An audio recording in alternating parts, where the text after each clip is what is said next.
Latih diri untuk sabar dan nikmatin prosesnya, jangan mau hasil yang cepat. Ingat ya, kuasai diri. Sederhana itu bukan berarti lu miskin.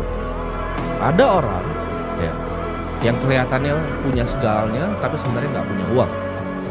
Ada juga orang yang kelihatannya sederhana, biasa-biasa aja, tapi punya harta kekayaan yang sangat luar biasa. Orang sukses adalah orang yang mampu berkata tidak. Nah, mampu berkata tidak itu adalah format dari disiplin. Ketika lu udah bisa kuasai diri lu bisa kuasai otot di diri lu yang namanya disiplin. Oke, ditawarin investasi A. Apakah saya mengerti A? Tidak, ya saya tidak investasi. Gue berkali-kali tolak investasi. Ya, ditawarin tim ini ada tambang nikel di sini, gue nggak peduli.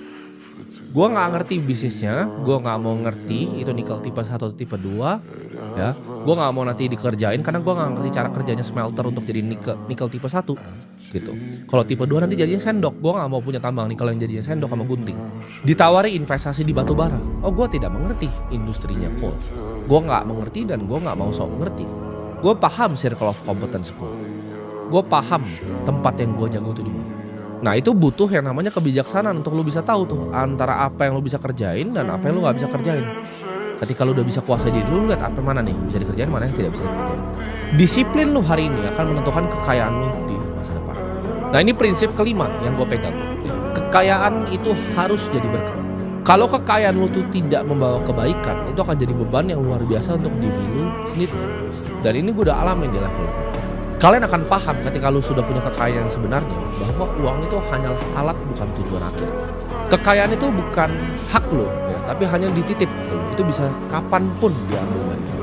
Kalau lu tidak mengelola dengan bijak, itu bisa diambil kapanpun. Keluarga yang sebesar Vanderbilt itu bisa diambil dalam sekejap. Sejak gue nganter minyak rambut ke JNE, ya, gue setiap kali dapat kembalian dari situ, walaupun itu buat gue makan, gue liat tukang sampah di pinggir kadang gue kasih ke dia. Ini adalah kebiasaan yang sudah gue tanam dari sejak kecil. Selalu menyisihkan pendapatan untuk dibagikan ke orang lain. Kalau kamu adalah seorang pengusaha, ya jadikan bisnismu itu sumber untuk bisa bantu banyak orang, bisa mempekerjakan banyak orang, bukan hanya sarana untuk lu sendiri nyari untung. Gunakan uang yang lu punya itu untuk membangun, bukan hanya untuk menghancurkan. Uang yang bermanfaat itu akan selalu dikenang lebih lama dibanding harta yang ditumpuk. Reputasi dan nama baik, ini gue belajar, jauh lebih penting dibanding kemewahan apapun dan uang manapun. Semakin tinggi kekayaan lu, harusnya semakin tinggi juga keinginan lu untuk melayani, ya. Jadi pelayan untuk masyarakat, untuk jadi kebaikan untuk manusia yang lain, untuk bisa sharing seperti ini.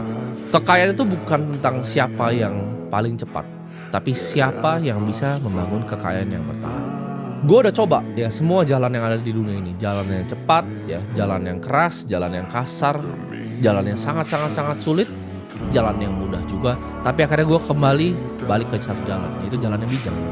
Melayani orang itu adalah panggilan gue. Itulah kenapa gue akan sisihkan sebisa mungkin di tengah waktu gue yang banyak gue pakai untuk hal-hal yang lain, gue akan sisihkan. Karena ini adalah janji diri gue sendiri ke Tuhan di atas. Ketika gue berhasil lepas dari rantai perbudakan finansial, gue akan bantu orang-orang seperti kalian tuh bisa berjalan lurus, bisa bebas juga.